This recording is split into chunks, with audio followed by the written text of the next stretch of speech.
নমস্কার। অন্নপূর্ণা ভাণ্ডারের যে অনলাইন পোর্টাল সেটি গতকাল চালু হয়ে গেছে। তো এবার দেখে নেব অন্নপূর্ণা ভাণ্ডারের অনলাইন পোর্টালে আবেদন করতে কী কী ডকুমেন্টস লাগে এবং কেমনভাবে আবেদন করা যায়। সেই পদ্ধতির A to Z অর্থাৎ শুরু থেকে শেষ পর্যন্ত ভালোভাবে দেখে নেব। অন্নপূর্ণা ভাণ্ডারের আবেদন করার জন্য আপনাকে অবশ্যই রেডি রাখতে হবে প্রতিটি সদস্যের আধার কার্ড, ভোটার কার্ড যদি থাকে সে বা প্রাপ্তবয়স্ক হয়, ডিজিটাল রেশন কার্ড এবং ব্যাংকের পাসবই কিন্তু এখানে লাগছে না। ল্যান্ড ROR মিউটেশন কপি অর্থাৎ আপনার জমির যে পর্চা সেটি যদি থাকে সেটি লাগবে। প্যান কার্ড যদি বা ইনকাম সার্টিফিকেট থাকে যদি সেটি লাগবে এবং কাস্ট সার্টিফিকেট থাকে যদি সেটি লাগবে। এক্ষেত্রে মনে রাখতে হবে সব ডকুমেন্টস কিন্তু আপলোড করতে হবে না।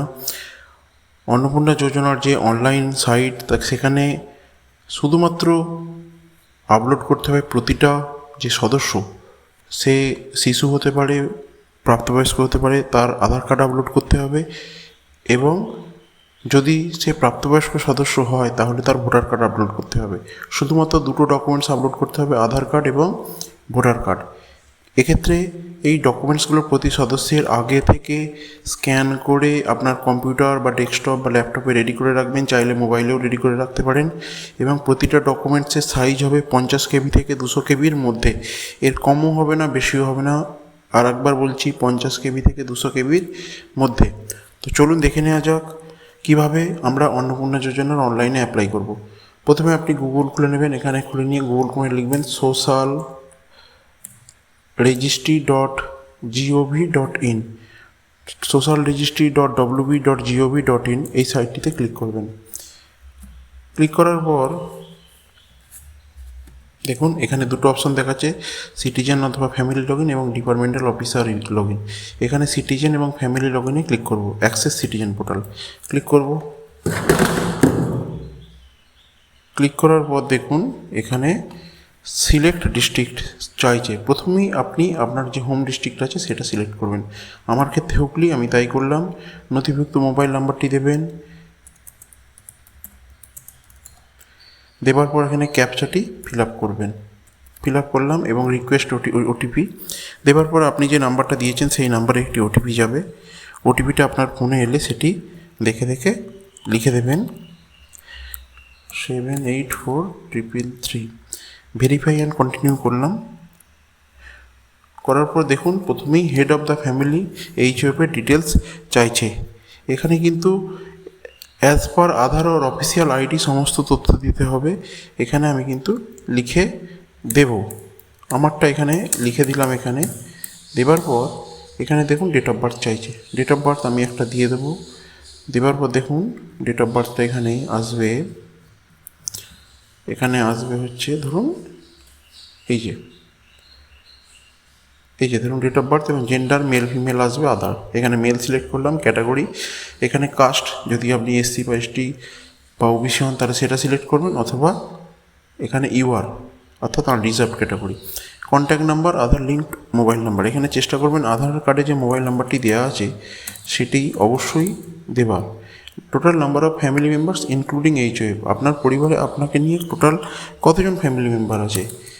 এক্ষেত্রে আমি 3 সিলেক্ট করতে পারি। একটা জিনিস খেয়াল রাখবেন, ম্যাক্সিমাম 10 জনকে কিন্তু এখানে অ্যাড করা যাবে। এখানে যখনই 3 দিলাম দেখুন মেম্বার 2 এবং মেম্বার 3 কিন্তু অটোমেটিক চলে এলো। এখান থেকে চাইলে আপনি কেটেও দিতে পারেন বা এখান থেকে আপনি অ্যাড মেম্বার করে মেম্বার বাড়াতেও পারেন। এরপর চলে আসবে ডিসেবিলিটি স্ট্যাটাস। এখানে নো সিলেক্ট করব কারণ ডিসেবল নই আমি। এখানে আপনাকে আধার কার্ডটি নাম্বার দিতে হবে। দেবার পর এখানে দেখুন যখনই আধার কার্ডের নাম্বারটি আপনি ঠিক দেবেন এখানে একটা আপলোড ফাইলের অপশন চলে আসছে। এইটি ওই জন্যই বলেছিলাম যে আগে থেকে ডকুমেন্টসগুলো রেডি করে রাখতে। এখানে আপলোড ফাইলে ক্লিক করার পর এখানে দেখুন আমি একটি ফটো আপলোড করে দিচ্ছি, যদিও এটি আমার আধার কার্ডের ফটো নয়, তবু আপনাদের দেখাবার জন্য করছি। এরপর চলে আসি পার্মানেন্ট অ্যাড্রেস। পার্মানেন্ট অ্যাড্রেস আপনি যদি পঞ্চায়েত এলাকার বা পৌরসভা এলাকার বাসিন্দা হন আপনার টোটাল পোস্টাল অ্যাড্রেসটি লিখবেন। ঠিক আছে, আমি এখানে জাস্ট দেখাবার জন্য একটুখানি দেখিয়ে দিলাম। এবং এখানে দেখুন ডিস্ট্রিক্ট কিন্তু অলরেডি সিলেক্টেড হয়ে গেছে, যেহেতু আমরা প্রথমেই ডিস্ট্রিক্ট সিলেক্ট করে রেখেছি। এরিয়া টাইপ আপনার কি রুরাল বা গ্রামীণ এরিয়ায় থাকেন নাকি আরবান এরিয়ায় থাকেন, শহর এলাকায়। আমি রুরাল সিলেক্ট করলাম। এখানে পিনকোড দেবেন, আপনার যে পিনকোডটি হবে সেটি দেবেন। পোস্ট অফিস সিলেক্ট করবেন, পোস্ট অফিস হচ্ছে, দেখুন এখানে একটিই দেখাচ্ছে, এবং পুলিশ স্টেশন সিলেক্ট করবেন, যে যে পুলিশ স্টেশনের আন্ডারে আপনি থাকেন সেটি আপনি সিলেক্ট করবেন। এবং এরপর ব্লক আপনি সিলেক্ট করবেন যে ব্লকের আন্ডারে আপনার বাড়ি। জিপি, আপনি যদি গ্রাম পঞ্চায়েত এরিয়ায় থাকেন তাহলে জিপি বা গ্রাম পঞ্চায়েত, এবং পৌরসভা এলাকায় হলে ওয়ার্ড। এখানে যেহেতু আমি গ্রাম পঞ্চায়েত সিলেক্ট করেছি তাই এখানে জিপি দেখাচ্ছে। এবং এপিক কার্ড নাম্বার অর্থাৎ আপনার ভোটার কার্ড ডিটেলস আপনাকে দিতে হবে। এক্ষেত্রেও কিন্তু খেয়াল রাখবেন, ভোটার কার্ড ডিটেলস কিন্তু অলরেডি দেখুন এখানে আপলোডের অপশন চলে আসছে। তো এখান থেকেও কিন্তু আপনাকে ভোটার কার্ড অর্থাৎ আধার কার্ড এবং ভোটার কার্ড এই দুটো ডকুমেন্টস কিন্তু আপলোড করতে হচ্ছে। দেখুন আপলোড হয়ে যাওয়ার পর এখানে অ্যাসেম্বলি কনস্টিটিউয়েন্সি অর্থাৎ কোন ভোটার বিধানসভার আন্ডারে আপনি থাকেন সেইটি আপনাকে সিলেক্ট করতে হবে নাম্বার দিয়ে। এখানে আপনি যে নাম্বার, এই দেখুন 194 চন্দ্রিতলা, এখানে চলে এলো পার্ট নাম্বার যদি আপনি জানেন তো ভালো, যদি না জেনে থাকেন তাহলে পার্ট নাম্বার জানার জন্য আপনার যে রিসেন্ট যে বিধানসভা ভোট হয়েছে সেই বিধানসভা ভোটে যে আপনাকে বাড়ি বাড়ি বিএলওরা ভিআইএস অর্থাৎ ভোটার ইনফরমেশন স্লিপ যে বিলি করেছেন, সেখানে দেখবেন আপনার পার্ট নাম্বার, বিধানসভা নাম্বার, আপনার এপিক নাম্বার সমস্ত কিছু দেওয়া আছে, সেটি দেখেও লিখে দিতে পারেন। এটি হয়ে যাওয়ার পর এখানে আমি নেক্সটে ক্লিক করব। করার পর দেখুন ডিজিটাল রেশন কার্ড আছে কি নেই, এক্ষেত্রে আমি লিখব ইয়েস। এবং এখানে দেখুন ডিজিটাল রেশন কার্ড টাইপ, এই যে দেখুন AY PHH SPHH RKSY1 RKSY2 নন সাবসিডাইজ, আপনার রেশন কার্ডের উপরেই কিন্তু এইটি লেখা আছে কোন টাইপের। আপনার এই টাইপের মধ্যে যে কোনো একটি টাইপ লেখা আছে, যেটি টাইপ সেটি আপনি লিখবেন, আমার ক্ষেত্রে RKSY1। এবং ওখানে দেখুন রেশন কার্ডের নাম্বারটা চাইছে, যে নাম্বারটি আছে 8-10 ডিজিটের, সেটি আপনি লিখে দেবেন। লিখে দেওয়ার পর এখানে দেখুন নেক্সট বলে নেক্সট করব। করার পর দেখব আপনার কি 3 কামরার বেশি পাকা ঘর আছে, যদি থাকে তাহলে ইয়েস, না হলে নো করবেন। আমি এক্ষেত্রে নো করলাম। আপনার পরিবারের কি নিজস্ব জমি আছে, যদি থাকে তাহলে ইয়েস, না থাকলে নো করবেন। নো করলে কোনো অপশান আসছে না, কিন্তু যদি ইয়েস করেন তাহলে দেখুন টোটাল যে আপনার ফ্যামিলি মেম্বার তাদের সবার মিলিয়ে কত শতক জমি আছে, টোটাল ফ্যামিলি মেম্বারের শতকের জমির সংখ্যা বা পরিমাণটা লিখতে হবে। এক্ষেত্রে আমি 14 লিখলাম। একটা জিনিস খেয়াল রাখবেন এক্ষেত্রে, যে আপনার জমির সংখ্যাটা বা জমির পরিমাণটা কিন্তু আপনার যে ROR অর্থাৎ যে পর্চা আছে সেখানে উল্লেখ থাকতে হবে, এবং পর্চা যে পরিমাণটা আছে সেটাই কিন্তু আপনাকে লিখতে হবে। আপনার পরিবারে কি 4 হুইলার বা 4 চাকা গাড়ি আছে, যদি থাকে তাহলে ইয়েস করবেন। যেহেতু আমার নেই, নো করেছি। ইয়েস করলে কিন্তু এখানে সংখ্যাটা লিখতে হবে, অর্থাৎ 1টি বা 2টি বা 3টি গাড়ি থাকলে বা তার বেশি থাকলে, এবং এখানে ভেহিকেলের রেজিস্ট্রেশন নাম্বারটি লিখতে হবে। যেহেতু আমি নো নেই আমার, তাই এখানে নো করলাম, এখানে কোনো অপশানগুলো নেই। হেলথ ইন্স্যুরেন্স, এটা কিন্তু বেশিরভাগ জনেরই আছে, কারণ হেলথ ইন্স্যুরেন্স স্বাস্থ্যসাথীও কিন্তু হেলথ ইন্স্যুরেন্সের আন্ডারেই পড়ে। এখানে দেখুন ইয়েস করবেন। ইয়েস করার পর ইন্স্যুরেন্স টাইপ গভর্নমেন্ট না প্রাইভেট, অবশ্যই সরকারি সিলেক্ট করবেন। প্রাইভেট যেহেতু এখনকার বেশিরভাগ লোকেরই নেই। এখানে দেখুন সিলেক্ট স্কিম করলেই কিন্তু প্রথমেই স্বাস্থ্যসাথী আসছে। এখানে ইউআরএন নাম্বার, স্বাস্থ্যসাথী কার্ডের উপর দেখবেন একটা নাম্বার দেওয়া আছে ইউআরএন নাম্বার, সেটি দেখে দেখে এখানে ইনপুট করবেন। ওকে, দেওয়ার পর এখানে নেক্সট করবেন। করার পর দেখুন যে আপনার কি ইনকাম ট্যাক্স দেন, নো অবশ্যই। এবং প্যান কার্ড যদি থাকে তাহলে ইয়েস করবেন, না হলে নো করবেন। প্যান কার্ড ইয়েস করলে এখানে প্যানের নাম্বারটা দিতে হবে, নো করলে দেবার দরকার নেই। টোটাল অ্যানুয়াল ফ্যামিলি ইনকাম এখানে আপনি দিয়ে দেবেন আপনার, এটির জন্য কোনো কাগজ লাগবে না, ইনকাম সার্টিফিকেট আপাতত চাই না। এখানে আপনি যে কাজটি করেন, migrant labourer, part time job এবং বিভিন্ন গভর্নমেন্ট অফিসার নাকি অন্যত্র, সেটি লেখা আছে। আমি এখানে লিখে দেবো মাইগ্রেন্ট লেবারার। এবং আপনার হায়েস্ট কোয়ালিফিকেশান কি, পরিবারের প্রধানেরই কিন্তু এখনও চলছে। আমি এখানে বিভিন্ন অপশান আছে দেখুন, এখানে আমি লিখে দেবো লোয়ার দ্যান 10th। এবং আপনি কি আগে কখনো MP MLA বা লোকাল বডিতে কোনো নির্বাচিত সদস্য ছিলেন, যদি ইয়েস লেখেন তাহলে কিন্তু সদস্য নাম্বারটা লিখতে হবে। আমি এখানে নো লিখছি। গভর্নমেন্ট পেনশনার, অর্থাৎ আমি পেনশনার ছিলাম না, নো। আন্ডার জিএসটি তাদেরই থাকে যাদের বিজনেস বড় এবং রেজিস্ট্রিকৃত, তাদের GST goods and service tax, এটা ম্যাক্সিমাম বুকেরই কিন্তু নো হবে। যদি থাকে এখানে ইয়েস সিলেক্ট করলেই কিন্তু, যে কোনো একটা ইয়েস সিলেক্ট করলেই GSTI নাম্বার দিতে হবে। সেম অন্যগুলোর ক্ষেত্রে, এই দুটোর ক্ষেত্রেও কিন্তু সেম হবে। যদি ইয়েস সিলেক্ট করেন তাহলে কিন্তু নাম্বার চাই। আমি নো সিলেক্ট করলাম, এখানে নেক্সট করলাম। নেক্সট করার পর CAA এবং SIR 2026 ট্রাইব্যুনাল স্ট্যাটাস, এটা বেশিরভাগ ক্ষেত্রেই নট অ্যাপ্লিকেবল হবে, কারণ SIR 2026-এ যাদের নাম ডিলিট হয়ে গেছে তাদের যদি ট্রাইব্যুনালে অ্যাপিল করা থাকে এবং তাদের যদি কেস যদি পেন্ডিং থাকে সেখানেই কিন্তু এখানে আপনাকে ইয়েস অথবা নো করতে হবে। কিন্তু বেশিরভাগ জনেরই যেহেতু নাম উঠে গেছে SIR 2026-এ, তাই এটা নট অ্যাপ্লিকেবল হবে। এবং CAA মানে কমিউনিটি অ্যামেন্ডমেন্ট অ্যাক্ট, এটা শরণার্থীদের জন্য প্রযোজ্য। এখানে নেক্সট করলাম। করার পর দেখুন এখানে কিন্তু রিসিভিং গভর্নমেন্ট স্কিম বেনিফিটস ভায়া ডিবিটি, ডিরেক্ট ব্যাংক ট্রান্সফার, এটা কিন্তু অবশ্যই ইয়েস করবেন। ইয়েস করার পর দেখুন স্কিমের অনেকগুলো আছে যে ডিবিটিগুলো আমরা পেয়ে থাকি। এখানে কিন্তু অনেক দেওয়া আছে। দেখুন সব থেকে বড়ো কথা হচ্ছে এখানে দেখুন স্বাস্থ্যসাথীটিও আছে, এটি কিন্তু ম্যাক্সিমাম লোক পায়, ওটা অবশ্যই সিলেক্ট করবেন। এখানে 1 to opt out, এটি নোই থাকবে। ইয়েস করলে কিন্তু এই সুবিধাগুলো থেকে আপনি ভবিষ্যতে বঞ্চিত হবেন। এরপর অ্যাড অ্যানাদার স্কিম করব। করার পর এখান থেকে দেখুন আর কোনো ডিবিটি বা এই যে অতগুলো আছে স্কিম দেওয়া আছে, এর মধ্যে থেকে যদি আর কোনো স্কিমের সুবিধা আপনারা পেয়ে থাকেন, তাহলে স্কিম যেমন ধরুন ঐক্যশ্রী, যুবশ্রী, এগুলো কিন্তু অনেকেই পেয়ে থাকেন, এগুলো কিন্তু আপনাকে সিলেক্ট করতে হবে। এগুলো অনেকেই পেয়ে থাকেন, যদি পেয়ে থাকেন ভালো, সেগুলো সিলেক্ট করবেন। যদি না পেয়ে থাকেন তাহলে কিন্তু সিলেক্ট করার দরকার নেই। এরপর চলে আসবো, এখানে দেখুন ব্যাক অপশন দিচ্ছে, তার মানে এখানে আর কিছু করার নেই। এরপর চলে আসবো মেম্বার 2 এর ক্ষেত্রে। মেম্বার 2 ধরুন আপনার স্ত্রী, তিনি অন্নপূর্ণা যোজনার প্রাপক, তার বয়স 25 থেকে 60-এর মধ্যে। এখানেও তার নামটি লিখে দেবো।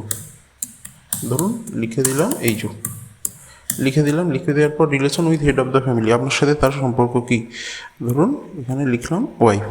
ওকে, এরপর ডেট অফ বার্থটিও তার দিতে হবে। অবশ্যই খেয়াল রাখবেন 25 থেকে 60-এর মধ্যে বয়স হতে হবে, তবেই কিন্তু অন্নপূর্ণা যোজনার তিনি পাওয়ার যোগ্য হবেন, নচেত নয়। ওকে, ডেট অফ বার্থ দিয়ে দিলাম, জেন্ডার সিলেক্ট করলাম female, category unreserved, contact number, Aadhaar কার্ডে যে মোবাইল নাম্বারটি আছে অবশ্যই সেটি সিলেক্ট করবেন। Disability status no. Head of the ফ্যামিলির ক্ষেত্রে যেগুলো ফিল আপ করেছি একই ফিল আপ করতে হবে, আধার নাম্বার দিতে হবে। এখানে দেখুন যেমনি সঠিক আধার নাম্বারটি দেবো তেমনি এখানে আপলোড ফাইলের অপশানটি চলে এলো। এখান থেকে আপলোড করে দেবো। এই যে আপলোড করে দিলাম। আপলোড করার পর দেখুন এবার এই যে আপলোড করার পর এপিক নাম্বার অর্থাৎ ভোটার কার্ডের নাম্বার কিন্তু আপনাকে দিতে হবে। এই দেখুন এখানে কিন্তু এপিক কার্ড আপলোড করার অপশানও দিয়ে দিল। এখানেও কিন্তু আপনাকে এপিক কার্ড আপলোড করার অপশান দিয়ে দিবে, অর্থাৎ আপলোড হয়ে গেল। অ্যাসেম্বলি কনস্টিটিউটিভ সেম, ভিআইএস যদি থাকে খুব ভালো, ভোটার ইনফরমেশন স্লিপ সেখানটা দেখে ফিল আপ করতে পারেন, বা যদি না থাকে আপনার এপিক কার্ডে যে নাম্বারটি আছে সেটি দিয়েও সার্চ করতে পারেন। ওকে, এরপর করব নেক্সট হেলথ ইন্স্যুরেন্স অবশ্যই ইয়েস করবেন, কারণ ম্যাক্সিমাম লোকেরই স্বাস্থ্যসাথী ছিল। এখানে গভর্নমেন্ট সিলেক্ট করার পর দেখুন স্বাস্থ্যসাথী চলে আসছে। ইউআরএন নাম্বারটা সেম ইউআরএন নাম্বার, যেহেতু পরিবারে একটাই যদি স্বাস্থ্যসাথী কার্ড থাকে তাহলে ইউআরএন নাম্বারটা সেম হবে। যদি আলাদা স্বাস্থ্যসাথী কার্ড থাকে ইউআরএন নাম্বারটা অবশ্যই আলাদা লিখবেন এবং যে যারটা ব্যক্তিগত লিখবেন। এখানে নেক্সট করবো। এরপর প্রফেশনাল ট্যাক্স নো হবে। প্যান কার্ড যদি থাকে তাহলে ইয়েস করবেন, না থাকলে নো করবেন। ইয়েস করলে এখানে প্যান নাম্বারটা দিতে হবে। আমি এমনি একটা প্যান নাম্বার দিয়ে দেখাচ্ছি। ওকে, এরপর তিনি কি করেন, unemployed, part time job, salary, private sector, migrant labourer, government sector, formal sector, informal sector. এক্ষেত্রে আমি আনএমপ্লয়েড সিলেক্ট করলাম। হাইয়েস্ট কোয়ালিফিকেশান সিলেক্ট করলাম 10th ক্লাস। এখানে তিনি এই যে আগে কখনো এমপি, এমএলএ বা লোকাল বডিতে নির্বাচিত প্রতিনিধি ছিলেন না। যদি ইয়েস সিলেক্ট করি তাহলে কিন্তু অবশ্যই এখানে কিছু আসছে না, কিন্তু এখানে নো সিলেক্ট করে রাখাই ভালো। যেহেতু আপনি নন গভর্নমেন্ট পেনশনার, নন জিএসটি আপনার নেই। এরপর নেক্সট করলাম। করার পর দেখুন সিএ এবং এসআইআর দুটোই আসছে, এটা দুজনের ক্ষেত্রেই নট অ্যাপ্লিকেবল হবে। নেক্সট করলাম। ওকে, এবার এখানে আসছে সবচেয়ে অন্যতম গুরুত্বপূর্ণ জিনিসটি, যেটি হচ্ছে অ্যাপ্লাইং ফর অন্নপূর্ণা যোজনা। এটি কিন্তু আপনাকে ইয়েস করতে হবে যদি আপনি এলিজেবল হন, অর্থাৎ 25 থেকে 60-এর মধ্যে বয়স হয়, মহিলা হন, এবং যদি আপনার ট্যাক্সেবল ইনকাম না থাকে, অর্থাৎ বছরে 12 লাখের উপরে ইনকাম না হয়, আপনি যদি সরকারি চাকরিজীবী না হন, তাহলে অ্যাপ্লাই করতে পারবেন। অর্থাৎ এক্ষেত্রে ইনি অ্যাপ্লাই করতে পারবেন। এখানে লিখবেন ইয়েস আই এম অ্যাপ্লাইং, এবং এখানে আবার ডিবিটি, রিসিভিং ডিবিটি এখানে ইয়েস করবেন, কারণ স্বাস্থ্যসাথী প্রকল্পের সুবিধা কিন্তু প্রায় প্রত্যেকটা মানুষই পায়। এখানে দেখুন নিচের দিকে কিন্তু স্বাস্থ্যসাথী আছে, এই যে দেখুন স্বাস্থ্যসাথী আছে, এখানে কিন্তু এটা নই থাকবে। ইয়েস করলে সুবিধাটি বন্ধ হয়ে যাবে। অ্যাড অ্যানাদার স্কিম করবেন যদি আপনার কোনো আদার প্রকল্পের ডিবিটি পান, যেমন ধরুন ঐক্যশ্রী, যুবশ্রী, লক্ষ্মীর ভাণ্ডার, এগুলো কিন্তু অনেকেই পেয়েছেন এবং অনেকের ক্ষেত্রে কিন্তু অ্যাপ্লিকেবল হবে, তাই এটি করবেন। আমার যেহেতু এখানে আর দেখাতে চাইছি না, এখানে যেহেতু আর একটা দেখিয়ে দিই ওকে। এখানে দেখুন লক্ষ্মীর ভাণ্ডার অপশন আছে, এই দেখুন লক্ষ্মীর ভাণ্ডার সিলেক্ট করলাম, এখানে কিন্তু নই থাকবে। এরপর দেখুন ব্যাক অপশন আছে, অর্থাৎ এটি হয়ে গেল। এরম করে করে এই দেখুন নমিতা ঘোষ মেম্বার 2 অন্নপূর্ণা যোজনা এখানে টিক দেওয়া আছে। এরম করে করে অ্যাড মেম্বার, আপনার পরিবারে যতজন মেম্বার থাকবে ততজনের কিন্তু অ্যাড মেম্বার করতে পারবেন। 10 জন পর্যন্ত একটাই ফর্মে করতে পারবেন। ওকে, অ্যাড মেম্বার করলাম আর একটা। এবার একটা চাইল্ডের দেখাচ্ছি। চাইল্ডের ধরুন, চাইল্ডের ক্ষেত্রে ফিল আপটা কিন্তু আরও সোজা, খুব বেশি তথ্য লাগে না। দেখে নিন, এই যে দেখুন আমি একটা তথ্য এখানে লিখলাম, হেড অফ দ্য ফ্যামিলি ধরুন ডটার। ওকে, তথ্য দেখলাম, এখানে ডেট অফ বার্থ তার দিলাম, বাচ্চা এই যে ধরুন এই যে সিলেক্ট করলাম ফিমেল, ক্যাটাগরি আনরিজার্ভ, এবং কন্ট্যাক্ট নাম্বার আধার নাম্বারে সেম যে মোবাইল নাম্বারটি দেওয়া আছে আধার নাম্বার দেখে দেখে লিখবেন। এবং এক্ষেত্রেও কিন্তু আধার নাম্বারটি আপলোড করতে হবে, ডিসেবিলিটি স্ট্যাটাস নো দেব, আধার নাম্বারটি কিন্তু এক্ষেত্রে আপলোড করতে হবে। দেখুন যেমনি আধার নাম্বারটা ঠিক দিলাম, এখানে কিন্তু আপলোড ফাইলের অপশানটি চলে আসছে।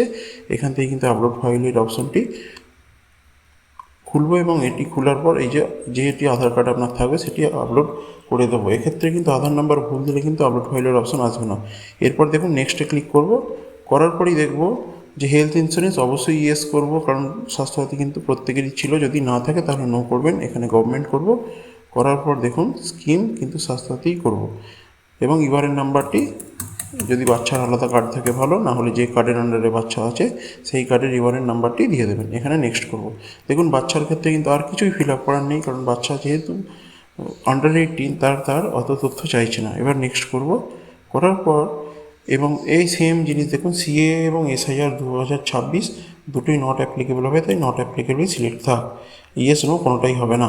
এখানে নেক্সট করব, এবং গভর্নমেন্টস পেনশন অ্যান্ড স্কিম, যেহেতু বাচ্চা যদি সে গভর্নমেন্ট স্কিমের আন্ডারে থাকে, যেমন ঐক্যশ্রী বা যুবশ্রী, বাচ্চাদের ক্ষেত্রে অনেক সময় থাকতে পারে, সেটি যদি থাকে ভালো, যদি না থাকে তাহলে ধরুন এখানে ঐক্যশ্রী সিলেক্ট করলাম আমি, বা যুবশ্রী সিলেক্ট করলাম। এখানে অ্যাড আনাদার স্কিম করবেন যদি আপনার অন্য কোনো স্কিমে বাচ্চা ডিবিটি পেয়ে থাকে, যদি না পেয়ে থাকে তাহলে কিছু করার দরকার নেই। এখানে নেক্সট করব, করার পর দেখুন details of children in the family attending school, কোন স্কুলে এবং কোন ক্লাসে সে পড়ে। ধরুন এখানে ক্লাস 1 সিলেক্ট করবো, স্কুলের নেমটা এখানে দেবেন।